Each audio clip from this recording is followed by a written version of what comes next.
This young woman's family learns new details of her tragic death, but the more they find out, the more upset they're getting.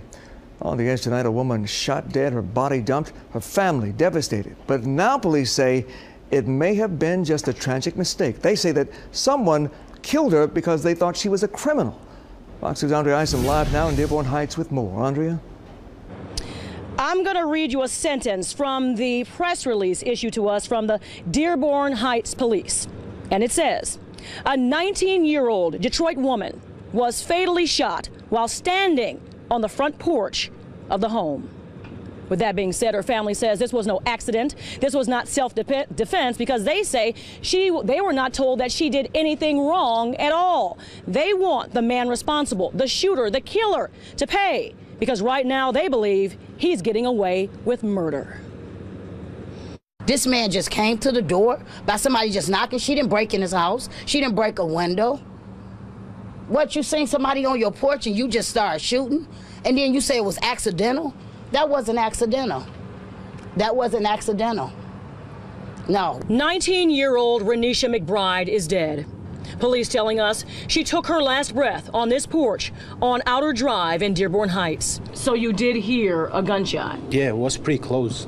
It was first thought. And her family tells us they were first told that Renisha's body was dumped, discovered in this area. But no, she died here, right here. And detectives have identified the man who did it. When she was leaving off the porch, she was shot in the back of the head. Well, half of her face is gone.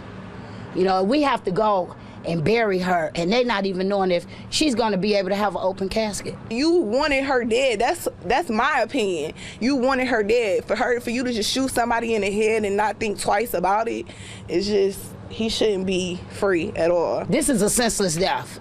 My niece is gone. I feel it was, now right now the way I'm feeling it was racist. You seen this black African young lady knocking, not breaking in your house, not breaking a window, knocking for help.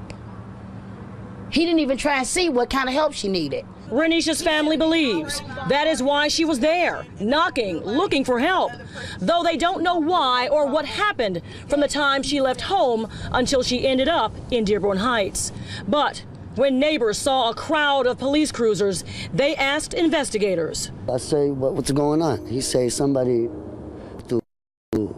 get in his house, or seems like force-wise, tried to force him, and he got scared and shot the person.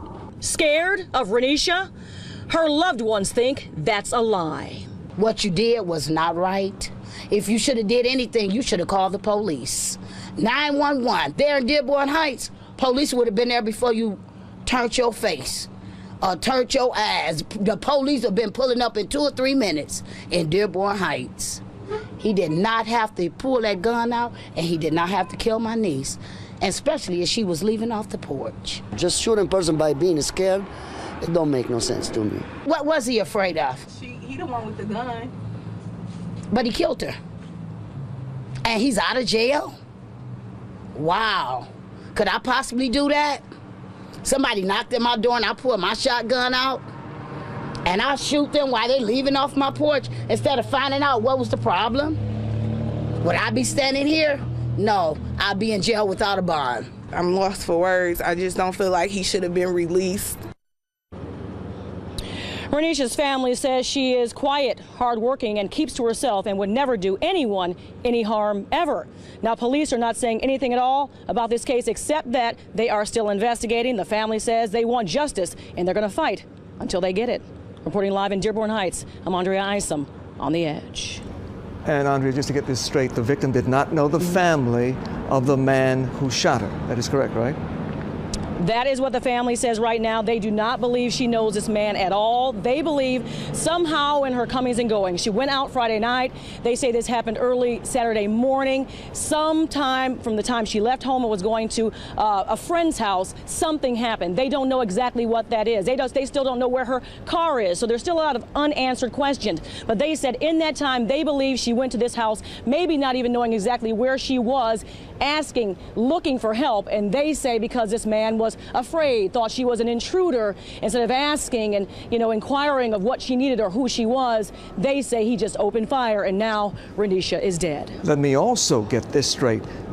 The fatal wound was to the back of the head, which means she was walking away at the time. And this is what her this is what her family tells us right now. We're still waiting for confirmation from all that from police. But as I said, right now they're not saying a lot. They issued a press release, which was about 3 sentences, and they aren't saying much at all about this person. We wanted to know the status of him. We wanted to say, is this guy at home right now? But that they're not saying. So a whole lot more information we need to know, and the family obviously wants to know too. And we do too. All right, Andrea, thank you.